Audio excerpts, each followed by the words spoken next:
So thank you and welcome back. Returning to the presentation, let's talk about the balance sheet. So the balance sheet shows the financial position or health of an individual or an organization. It includes assets and liabilities, and we'll define those terms in the next slide, organized by time period and in various categories. And so, as well, we'll define what those mean. So let's look at the balance sheet. Typically, assets and liabilities. Assets are basically anything of monetary value that you own.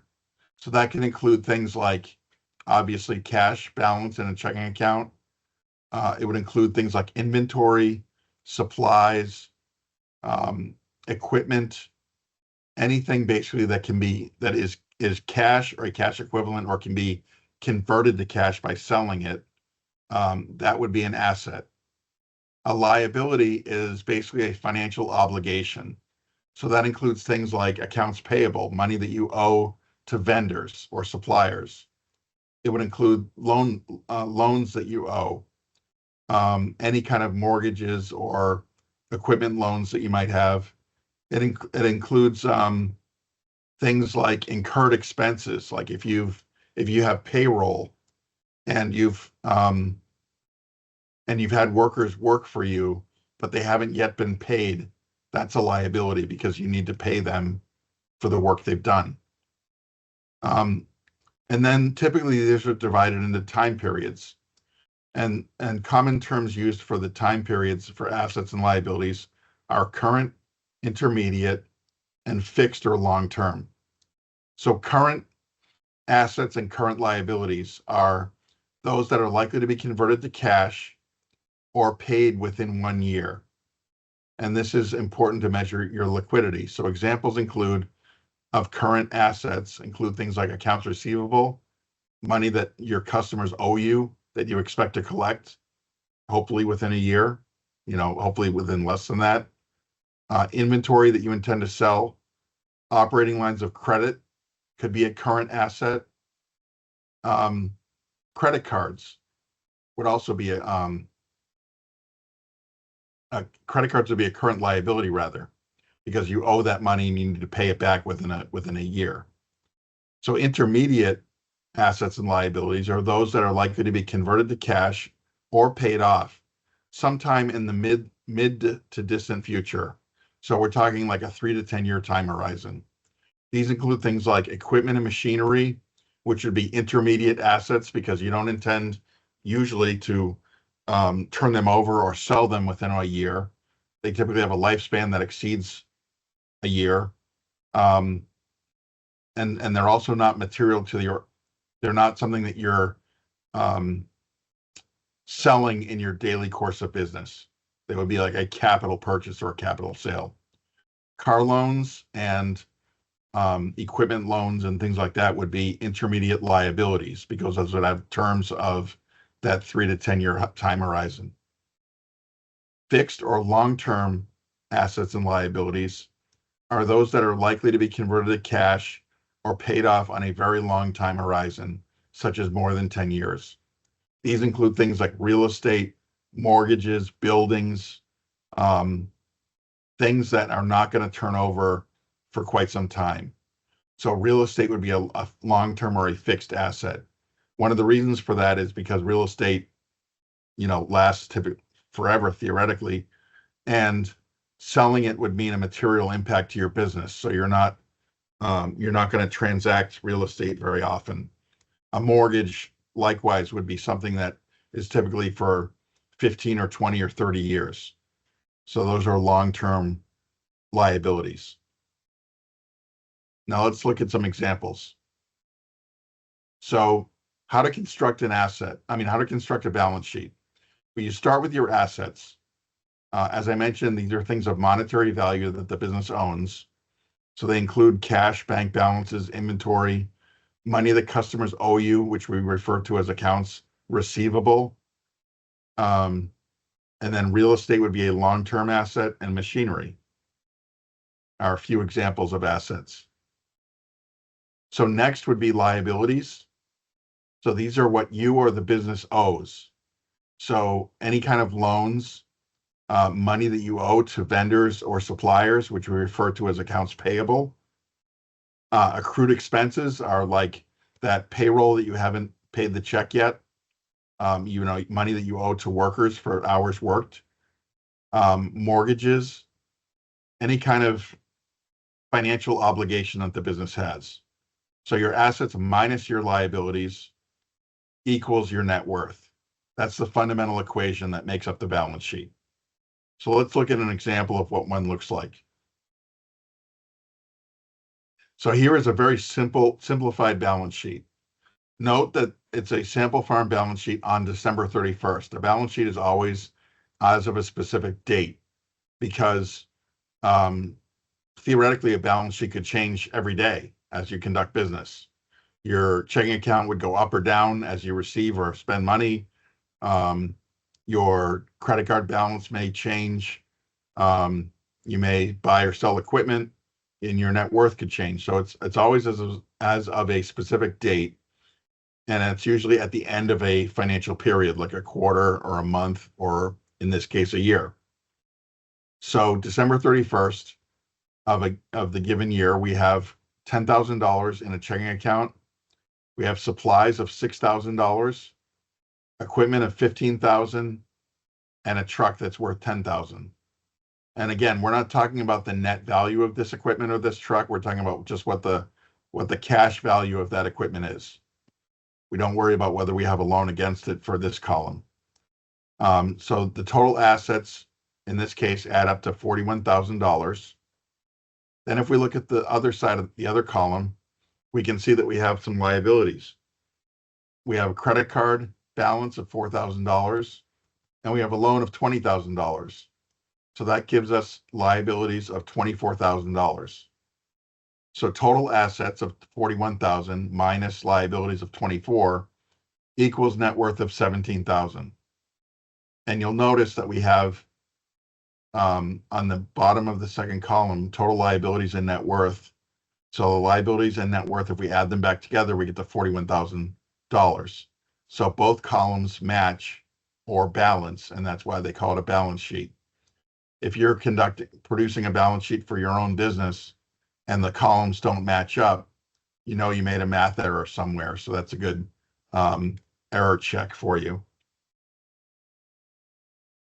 This is the more complex balance sheet and what you typically might more realistically see for a business. So in this case, again, we have it divided by time. So we have current assets, cash or cash equivalents, basically. So we have cash of $78.25, accounts receivable, that's money that's owed to us by customers typically, of $15,846.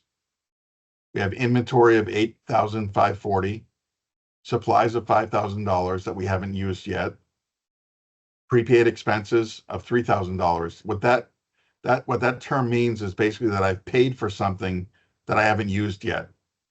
So that could be that I prepaid for my fertilizer for the year to get a discount on it or something. And that means that I have an asset because that's fertilizer that's scheduled to be delivered to me that I've already paid for. So that's a term you might see sometimes on a company's balance sheet. So for total current assets, this company has $39,211. Let's move on to intermediate assets. So these are things, like I said earlier, with that 3 to 10 year time horizon. So we have vehicles that are worth $12,500. So they're probably, it's not much money, so they're probably pretty old. Then we have machinery and equipment worth $35,000. So our total intermediate assets are $47,500. Then we have fixed assets, land and buildings of $450,000. So that gives us total assets of just over $500,000, $536,711. On the next column, we have current liabilities. So these are liabilities that are going to be paid off in the short term. So accounts payable, that's money that you owe others, to vendors or contractors or suppliers. And then we have credit cards of $10,000. So we have $13,500 in current liabilities. We have an equipment loan against our intermediate assets. So we have intermediate liabilities of 18.5. And then we have a real estate mortgage of 190,000 on our long-term liabilities. So we have total liabilities of $222,000. So 536,711 minus $222,000 leaves us with a net worth of $314,711. And again, if we add the net worth and the total liabilities back together, we get to that 536,711, or both columns balance. So that's an example of a more complex balance sheet that you might see for a real business. And in many businesses, the balance sheet would be even more complex than this. In other words, it would have a lot more line items based on the different types of assets and liabilities that the business has. But this gives you the idea of what a company's balance sheet would look like. And balance sheets have the same format, whether the business is large or small. You can pick up a annual report from a publicly traded company, like say General Motors or something, and you'll see a balance sheet in there that's going to look very similar to this. The numbers will be in the millions of dollars instead of thousands, but the principles are the same. So they hold true whether your business is just starting and it's very small, or is more established and has some more size to it. The numbers change, but the format stays the same. So putting that together is a fair amount of work. So what does that tell us? Well, it tells us the business's financial position or health. It tells us the cash position or liquidity of the farm. So if we go back for a minute here, if we look at the current assets and the current liabilities, we can see that this farm has more than double current assets to current liabilities. It has 39,000 and change in current assets and 13.5 in current liabilities. So it has much more in current assets than it has in current liabilities, meaning that the business is in a good cash position. It has the ability to meet its current obligations without struggling too much, basically. Between its cash and accounts receivable, which it intends to receive fairly quickly, there's plenty of liquidity available, or plenty of cash available to meet their obligations that they have in their accounts payable and their credit cards. So it tells you your cash position or your liquidity. It shows you what you owe and what you own. So it's a good way to keep a sort of financial inventory of your business. It shows us the debt that the farm carries. It shows the net worth or equity in the business. And you'll sometimes see net worth expressed as a percentage. So to give an example, if you have 50% net worth, that means that of the total assets that the business owns, you essentially own 50% of that free and clear. So if you own, say, to make the math easy, $100,000 worth of stuff, and you have $50,000 in loans, that means that you have 50% net worth, and your equity in the business is half of its total assets. And lenders typically will require a balance sheet, an up-to-date balance sheet, before they'll consider loaning you money, because they want to see what position the farm is in. So how to use a balance sheet? Well, as we said, you can track your equity in the business over time. You can compare your farm to industry benchmark ratios. And getting into a lot of ratios is kind of beyond the scope of this module, but you can look at things like the current and quick ratio. And so what are they? Well, the current ratio is basically the current assets over the current liabilities. So if you have current assets of $100, current liabilities of $50, your current ratio would be 2-to-1. So that means that you have twice the current assets as current liabilities. If you go below 1-to-1, that means you're going to struggle with solvency in the short term. You're going to struggle to make your cash obligations that you have. And an example of that would be if you have $50 in current assets and $100 in current liabilities, you would be 1 to 2 in your current ratio. So that means, or 0.5 would be another way to look at it. That means that you have only half the cash that you need, essentially. So that can be an important measure of liquidity or solvency of a business. The quick ratio, by contrast, is very similar to the current ratio. The difference is that it takes out inventory, because inventory is a little bit funny in that, yeah, it has value and it's intended to be sold and converted to cash, but that's not always easy to do. Some inventories are hard to market and hard to monetize. If you're, for example, a nursery or a winery where you plan to hold your inventory for quite some time, like you're aging your wine, or you have trees in the ground that need to grow for several years, or like a Christmas tree farm, you could be very heavy inventory. So you might want to do a quick ratio, which takes inventory out of the equation, and just look at your cash and cash equivalents and compare that to your current obligations. The balance sheet also shows your percent net worth, which, as I described in the last slide, looks at how much you own of your assets free and clear of any debt. And again, finally, not to overly emphasize this, but it's typically required when seeking credit, or if you're trying to sell your business, or even if you just want to check into your the financial health of your operation.